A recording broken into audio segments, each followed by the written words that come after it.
Yo, yo, yo, what is going on, my beautiful brothers and sisters, fellow radiators of love?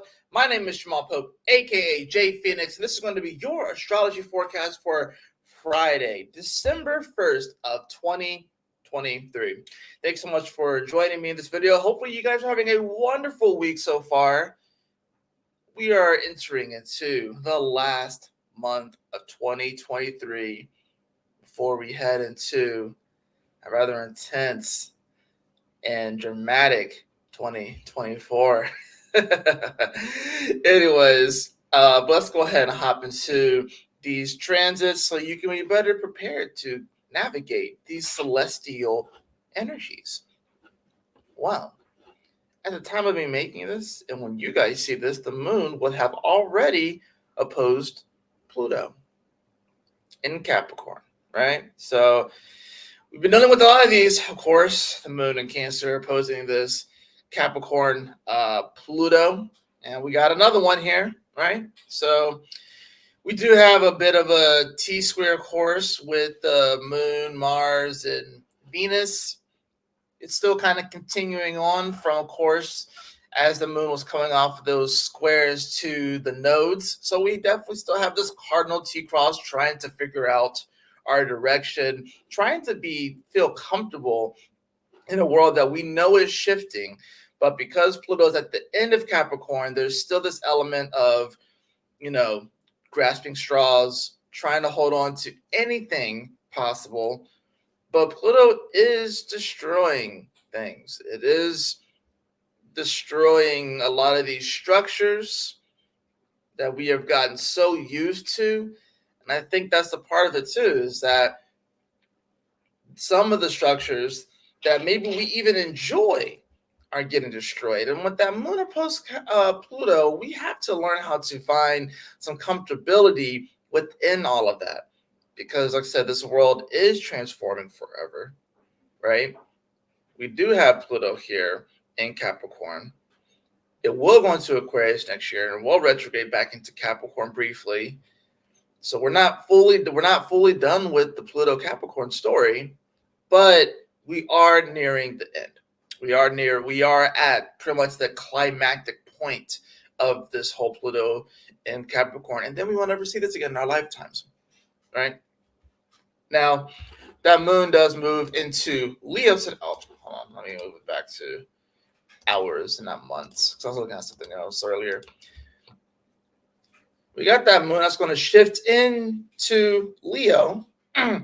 So that's going to be interesting. Now it's going to be disposited by this sun, which is in Sagittarius. And you're going to see this yod that's, temporarily forms with the moon, Mercury, and Saturn here. So we get like this temporary yod, this finger of God pointing towards the moon. Mercury, of course, which has ingressed into Capricorn today. And Saturn, of course, which is here at 1 degree of Pisces. Now, what's interesting about this one is that now that Mercury has shifted into Capricorn, it actually is being disposited by Saturn, which is sextiling at the current moment. And, it said Mercury, it's in its detriment in Sag, so it goes into Capricorn. And so now this is going to give us this moment where we kind of maybe start to think a little bit more about the future, think a little bit more about career, think a little bit more about success and how we're going to climb the mountain, right? And this since it's a sextile with Saturn, there's going to be this opportunity that kind of opens up to where we can kind of start to peer into the future and kind of see, what we really can manifest, what, creative things we can bring forth, what dreams we can bring forth to manifest. But we have to remember that this is kind of a bit of a, how would I say, not necessarily, it's kind of a mirage, this Mercury sextiling Saturn, while they are in quincunx to the moon in Leo. Because that moon in Leo is going to want us to feel creative. It's going to want us to do things that, really fill our spirit, right? But then this Mercury and Saturn's coming together, and it's kind of bringing some adulting kind of energy to the forefront. Not that we can't make our dreams happen with that Saturn and Pisces and the sextile, We also have to remember that Mercury is slowing down, and Mercury is already in its shadow. So it's going to retrograde in Capricorn and cover this spot again. So that's the thing about this. I think it's like we want to sort of like communicate and think far into the future and figure out like, okay, how are we going to climb this mountain? How are we going to find the success and how are we going to move things forward? But then it's sort of like, well, we got to remember Mercury is going to retrograde over these spots. So it's going to be like, how far can we actually take the vision? How far can we actually take this communication and these thoughts, if you will? Now, Moon and Leo is going to be pretty important, to kind of help to temper Mercury, if you will. I would say that with this particular transit, Saturn's really going to be ruling it. It's going to be probably one of the stronger energies in this particular yod, because that Moon and Leo, like I said, it's going to be like, oh, I just want to, it's going to want to feel good. It's different from Cancer. It's going to be like, well, I want to. All right, I use myself as an example, right? And just be like straight up honest and just like upfront, like, would I love to be doing this kind of stuff full time and make money doing this? Absolutely. But that's just not the reality right now, right? It appears to be more of a hobby, but I don't want it to be a hobby. I want it to be something that is my life's work, you know? But right now, so I gotta pay the bills, I gotta do all that stuff, I got an adult, right? And so there's the challenge there where it's like, yeah, I have this want to, have this be my work, creative life's work, that's gonna be the joy that fills me up, fills my spirit up, right? But it's awkward because it's not quite there yet with that Mercury and Capricorn. It's not, there still has to be some things that needs to be worked out in the mind and my thought process when it comes to Capricorn and how I build this. Capricorn is my second house too, so money with me, anyways, right? And then Saturn and Pisces, at least where it's in my third house, but Pisces is my fourth house. So that's the thing about this, at least like from like my example. If depending upon if you use like whole sign or if you use like Placidus, I typically use Placidus. That's the one I'm most used to. But let's just say just to make it easy, let's just make it whole sign, right? This is like my second house. This is my fourth house, right? So fourth, fifth, sixth, seventh, eighth, nine. And then, we have Leo, which is my ninth house. So yeah, I feel like I believe that I should be doing this full time. And that's how I would make my money, you know, and that's what I feel comfortable in. And that's what I emotionally connect with. But it's not quite manifested like that yet, right?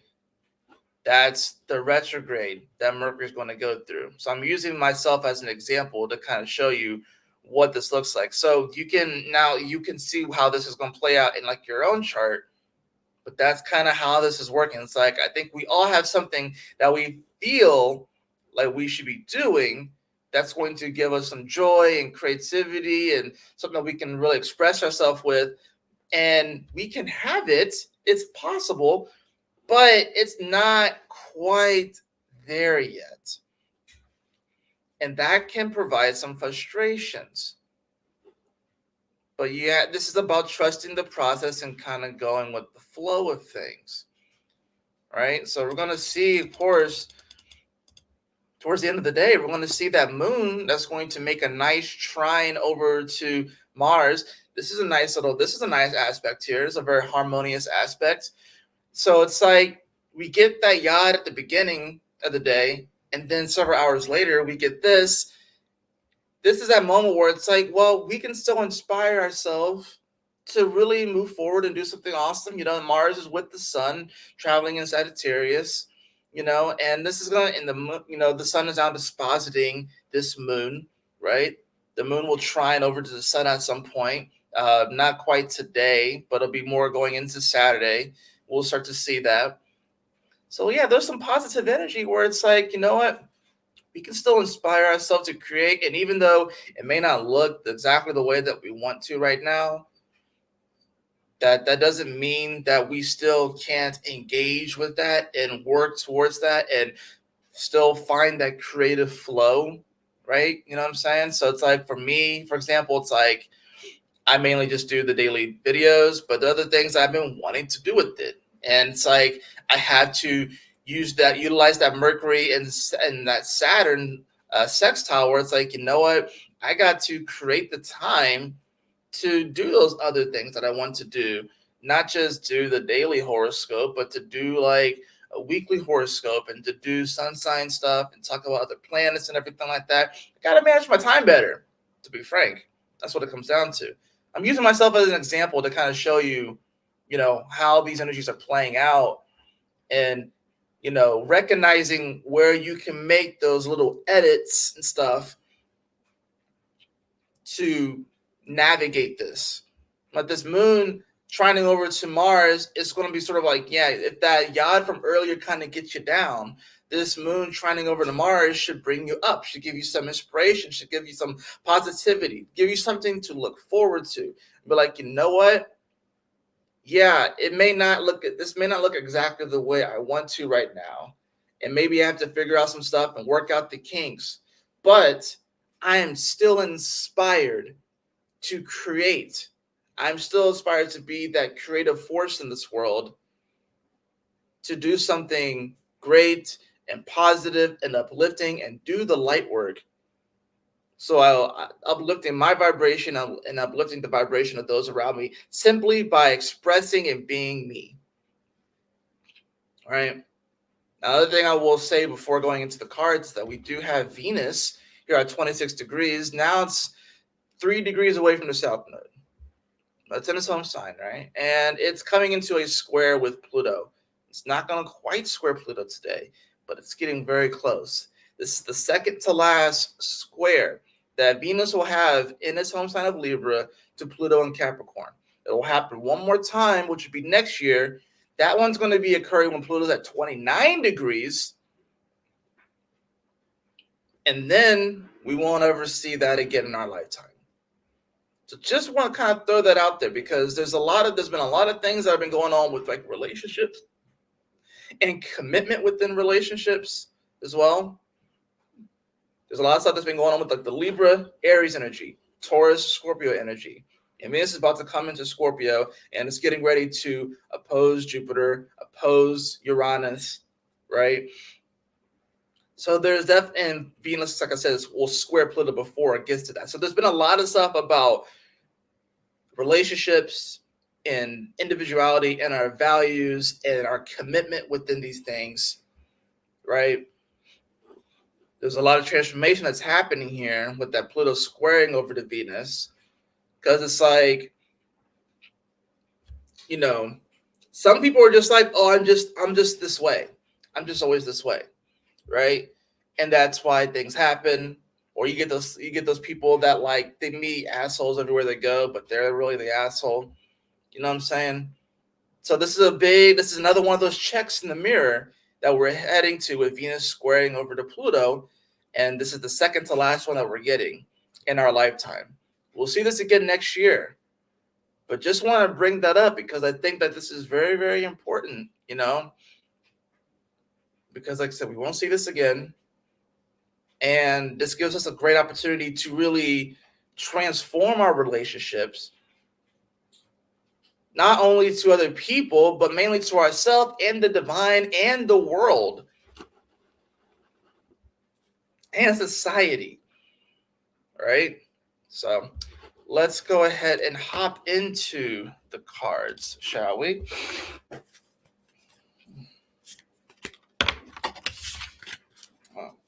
see what we got going on here. Oh, that card just kind of flew on out. Oh, there's a couple of cards that flew on out. They just kind of flipped on out. We'll take those cards because I feel like that's kind of it's very applicable to this energy, So we'll take those cards. So the cards that flew out, I have, the Four of Cups and the World card together. It can definitely feel like We like these opportunities are opening up for us, and maybe like we're not wanting to take what the world is giving us. We're not wanting to take what the world is giving us. We're very apathetic about it. We're very like, that's not what I want. I wanted this instead, but we're not taking what the world's giving us. But this is about recognizing the beautiful things that we already have and recognizing the things that the world is trying to give us right now. And even though it doesn't look exactly the way that we want, and we may start to project what we think it should look like, you got to remember, like, Mercury is still out of bounds and the moon is still out of bounds, right? The moon is coming back in bounds, but it's still tilting the line. It's still right there, right? And Pluto is tilting the line of being out of bounds too. So yeah, we don't want to take what the world is giving us. We're apathetic. We're a little bit, maybe we're a little bit like unappreciative. But this is about, you know, waking up and kind of like seeing the beauty that is there and not just, wanting it. We always want it to look a certain way and stuff like that, right? So got the 10 of cups. If you actually fill up your own cup, right, and you actually in many ways take what the world is giving you, not that you have to just take bullshit from people and stuff, not that, no. But if you take the beautiful things that the world is giving you, right, then you're going to have this nice 10 of cups life. And it's going to be that happily ever after. Not that you won't experience hardship or challenges, because life comes with hardship and challenges. But if you take what the world is giving you, if the world is giving you oranges to make orange juice and you're pissy that you can't make lemonade, make orange juice. Make the best orange juice that you can. Okay? The world's giving you oranges right now, not lemons or apples. It's giving you oranges. So make orange juice. You don't have to just make orange juice. You can make something. You can make some cool dessert or whatever like that. You can make some candy, right? So take what the world is giving you. It's giving you some awesome positive things right now, and just kind of chill out. Try not to don't sweat this. Don't There's some things that we can't really super worry about, like the really big things, whatever like that. The big things that we can't really control. Don't worry about that. Try not to sweat the small stuff. Take those deep breaths, recalibrate, move forward. That's what it comes down to. That is going to do it for your astrology forecast today. I hope that you all enjoyed it. If you did, please like, share, and subscribe. I definitely appreciate it. If you'd like to have a personal reading with me, beloved, you can follow the link in the description below to my website, jphoenix.com. And as always, y'all take care. Stay blessed. Have a wonderful Friday. I will see you all on the weekend astrology forecast. Peace.